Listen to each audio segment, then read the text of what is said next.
કાપોદ્રાના ગોહિલ પરિવારમાં બનેલી ઘટના પાષાણ હૃદયના માનવીને પણ હચમચાવી દે તેવી છે।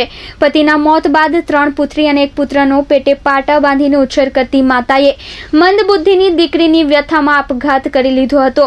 આ ઘટનાના 4 જ દિવસમાં શુક્રવારે માતાના સૂતકના દિવસે જ મોટી બહેને મંદબુદ્ધિની બહેનને ઝેર પીવડાવીને પોતે પણ મોત વહાલું કરી લીધું હતું। આ હૃદયદ્રાવક ઘટના છે સુરતના કાપોદ્રા વિસ્તારની કે જ્યાં માતાના મોત બાદ એક બહેને પોતાની જ બહેનને ઝેર પીવડાવી પોતે પણ મોત વહાલું કરી લીધું હતું।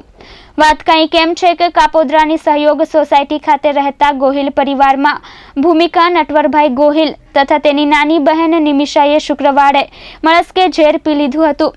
તેમને ખાનગી હોસ્પિટલમાં ખસેડવામાં આવ્યા હતા, જ્યાં ભૂમિકાનું 10 વાગ્યે અને નિમિષાનું બપોરે 3:30 વાગ્યે મોત થયું હતું। કાપોદ્રા પોલીસના પીએસઆઈ સાંખલા અને ઘેલાએ નોંધ કરી વધુ તપાસ હાથ ધરી હતી। સ્મીમેર ખાતે ભેગા થયેલા મૃતકોના સંબંધીઓના જણાવ્યા પ્રમાણે આ પરિવાર મૂળ ભાવનગર ગારિયાધારના સુરનગર ગામના વતની છે। વર્ષ 2004માં નટવરભાઈએ આપઘાત કરી લીધા બાદ 3 દીકરી અને 1 દીકરાની જવાબદારી માતા ભાવના બહેન પર આવી પડી હતી।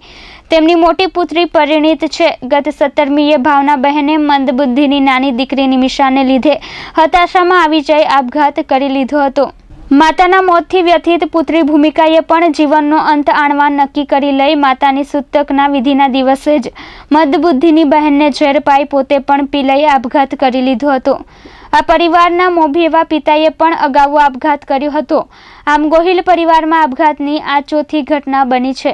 એક પછી એક સભ્યોના મોત થતાં પરિવારના દીકરાએ પણ આપઘાતનો પ્રયાસ કર્યો હતો, જેને સંબંધીઓએ બચાવી લીધો હતો। આ પરિવારની સૌથી મોટી દીકરી હાલમાં પરિણીત છે। કેમેરામેન ભાવેશ ઉપાધ્યાય સાથે મયુર ઠક્કર, S24 ન્યૂઝ, સુરત।